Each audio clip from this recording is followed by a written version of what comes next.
Well, it's interesting how Cheryl and I met. We met at the Salvation Army in New England. He came in as my boss. And both had an eye on one another. We were older in our years, and so we looked and said, wow. At least I looked and said, wow, okay. And in the process of that year, we found there was a connection. And so a year later, we were married. We both were a part of the Salvation Army as young people, and the Salvation Army is a church. It was started in England in the late 1800s, and it was a Methodist minister who felt that he needed to deal with those that were down and out. We do a lot of service for a lot of people, but the premise of the service is on our relationship to the Lord and what He has done for each one of us. We then in turn, in our own way and in particular areas, do for other people. But what we do different than what many people are used to, we deal with those people that have a drug or alcohol problem, and we work with it and pay for it through our thrift stores. We do not receive any United Way money. We do not receive any Red Kennel money. We do not receive any government fund. When we first came here, we probably had less than 100 beneficiaries, maybe 65 employees. The building itself was deplorable, and it's only by the grace of God that when they came and make systematic checks that we were not put out. This building was so bad, and we said to the Lord, we got to go somewhere, this thing. And long story short, 6 years later, He showed us that we didn't have to go anywhere, that the building that we're sitting in today could house all of what we needed, and if we gave it to Him, He would help us transform it. And that's exactly what we did. This building that we're in, the center for the men's campus, is 355,000 square feet, and also have developed from the existing 6 stores when we came to 34 stores now.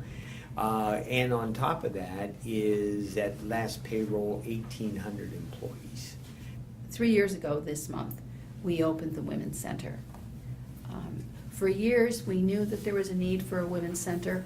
Every time, especially in the winter, women would come, their families would come, and we'd have to turn them away. We'd have to try and hook them up with a shelter. We'd have to try and hook them up with another facility, and there just wasn't always a facility available. We have a great women's program there. We have a great staff there, and they're using innovative programming and techniques to reach the women there. We've just opened a art class to deal with issues, to help them understand their whatever it is they're holding inside, the substance abuse, the emotions, whatever it is. But we're trying new things, new ways to reach the inner person that's in there, that's struggling to get through that addiction. I think the work therapy program is essential to the entire program. When people come to us, they have no work ethic. They've not been working, they've not had to get up for anything, they have had no accountability. And so when they come to us, they have to wake up in the morning, they have to go to breakfast in the morning, they have to go to devotions in the morning, and these are all mandated. And so they get used to getting up and following a pattern. And then they're scheduled for a work therapy assignment.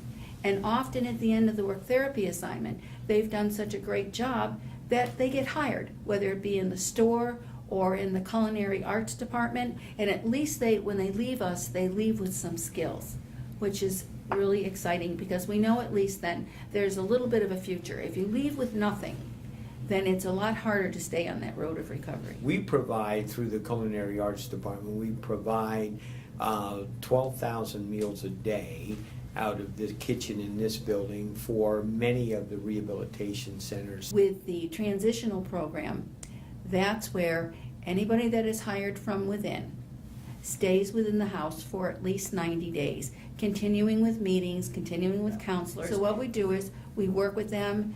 We have an employment group. They have different groups they attend, but we continue to strengthen their recovery while they're here. And many of them will stay a year or longer. They're in a safe environment, and they're protected, and yet they're getting all the backup that they need. They go to work every day on their own. They work the hours that are specified. They collect their check.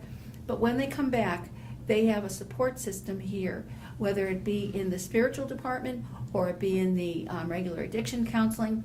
There is someone at both ends to kind of see them through if it's been a bad day, or if it's been a good day, just to rejoice with them because they've had a really good day and they're doing something now that they haven't done in a long time. Well, the joy that comes to me anyway is to see them become successful. Them holding a minimum wage job for any length of time. Them reuniting with their family. Them understanding they weren't there with their children when they should have been, but they can be now. We, out of necessity, we are taking care of people, men and women, from the 5-6 metro counties, all of them. And then, of course, we have people coming from out of state and out of the country. And so we're here for the people. The spiritual part is the core of recovery. If you don't come to a relationship with the Lord Jesus Christ, then putting the rest of your life together just doesn't come together. The right statement has been, yes, we take them the first 180 days, and then we turn them over to the Lord, and not just drop them and leave them, but are here for them, and He takes them the rest of the way. My name is Kevin Ridgway, and I grew up on the east side of Detroit. Got 2 sisters and 1 brother. My mother worked for the child abuse section in West Baltimore. My father worked 32 years out at Chrysler and pastored the church. Went to high school at Detroit Martin Luther King, where I made all-city playing football. Got a football scholarship. Went to Livingston College in Salisbury, North Carolina. Didn't graduate, but had the opportunity to play football. I was better at baseball, so I went and started playing baseball for the college. Messed up my leg, and there went my career as far as sports was concerned. My goal was to get my mother and father out of poverty, and that they didn't have to work anymore, and that we could have a better life. But after I messed up my leg, I had no motivation, and got off into marijuana and alcohol, and then it just led to harder drugs. I got introduced to harder drugs through a friend of mine. He was selling it, and he asked me to sell it for him. And I started seeing the same people come back over and over, and I got curious. When I tried it, I was hooked immediately. My drug addiction was devastating to my family because nobody in my family had went through that. All I cared about was where I was going to get the next high. It didn't matter what I had to do, if I had to rob or if I had to go out and steal. I tried to quit using drugs several times, but I've been in the Salvation Army 3 times, but the 3rd time was like I knew. I mean, going through the Salvation Army, it's not easy, because of the rules, regulations, stipulations on going to work, got to make your classes, got to see your counselor. It's a hard process, but when you go through it, and then you're able to learn time management about, I gotta have time for myself, I gotta have time for class, I gotta make time for my spiritual growth. When you can balance that out, it becomes easier. My life has changed dramatically, and it started with getting in touch with the God of my understanding. I got married 2 years ago to a very lovely lady. Her name is Katrina Ridgway. That's my wife, and We recently bought a 5-bedroom brick house, and for me, it was like a dream come true after coming off the streets, living in boxes, sleeping in parks, and that when I got off the drugs and alcohol and put my brain to work on what I needed to do to live life and to be successful in life and to have inner peace. You know, it's not about me, it's about my family. If I know I'm providing for my family, that my wife has her needs met and the children have their needs met, then my needs are met. We're in the process of adopting my wife's grandchildren because her daughter passed away of breast cancer at 28 years old. So it's a great responsibility for me because I haven't been responsible. To summarize my life, I would say I'm at peace because when nobody else would accept me, when my family rejected me because of the things that I was doing, the Salvation Army was there to give me a new beginning. And it got me to where I am today. If it hadn't been for the Salvation Army, I wouldn't be in the position that I am today. Wouldn't have wife, wouldn't have family, wouldn't have inner peace. All I would have would probably be a box and a wine in my pocket.